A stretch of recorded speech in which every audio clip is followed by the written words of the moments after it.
pala, 6 na ng gabi. Nag-aantay lang kami ng konting oras.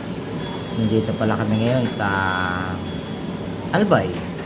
So, pumunta kami ng resort. Pumasok kami ng resort. So, nakalimutan ko yung pangalan ng resort. Pasensya na ganun. So, ito nga pala. Anong pangalan? Bilyana. Ba, Bilyana. Nakalimutan mo rin. Pareho tayo. Ayan. Hindi, nakalimutan namin yung pangalan ng resort. Pero nakalagay naman ata yun. Ano ang pangalan ng resort na to? Anong pangalan ng resort? Dito, ini. Saan yung resort? Sadi. Ako resort Adi.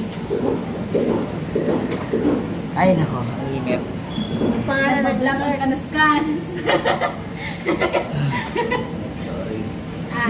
Bilya na yun? Bilya. Sa doon po yun. Ay, ito. Ito po ano. Ay, sa tabi pa rin bilya. Aguilar ata. Aguilar ba yun? Freddy Aguilar ata. Tinapay. Wala Walang na. yan. Nakalimutan yung pangalan ng resort eh. No? Pero, Basta tingnan nyo. paliguan. Okay na yun. Pero ang ganda. Ito yung view niya. Dito. Dito. Ay, tignan nyo naman. Maganda rito. Promise. May pambata. So, ito yung pool ng pambata. May 2 feet at may 3 feet. Pambata. Yan. Saka, ando na rin dito sa kabila yung pang lahat ng old. Ayan, dito sila. Ay, may naliligo pa nga. Ganyan. So, andito. Ayun yung pool. Malaki rin naman. Maganda at saka maganda yung resort. Tignan niyo yung mga upuan. Tignan nyo. Puro antique kahoy. Ang ganda rin ito. Tapos kung siguro, ayun din pala, may kwarto rin pala sa taas. So dito lang pala kami kumuha ng kwarto. Family kasi nakuha namin. Family na pang-family. Isang pamilya na kwarto. Aircon. So ayan, may TV. So ito yung dalawang makulit. Tignan mo. At ito naman yung kwarto. Ayan, tignan mo.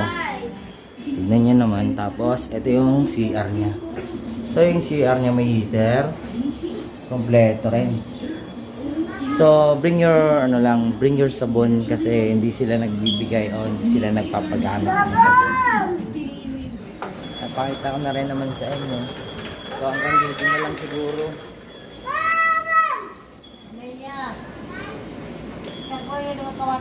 Mahingi kasi ang bata kaya tumigil ako magsalita. Sorry. Pasensya na.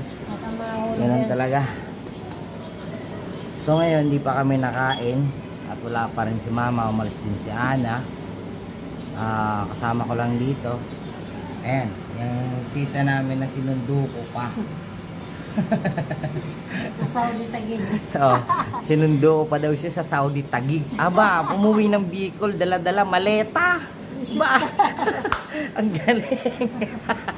Ang gana, malita pero dalantak 5 lang. Tapos yung damit, kala mo ang dami ilang piraso. Umuwi pa ng Bicol nakamaleta pero ilang piraso yung damit. So, ganito na lang. Sabi nagdala pang mamita. So, ito na, okay, sige. Bye-bye na.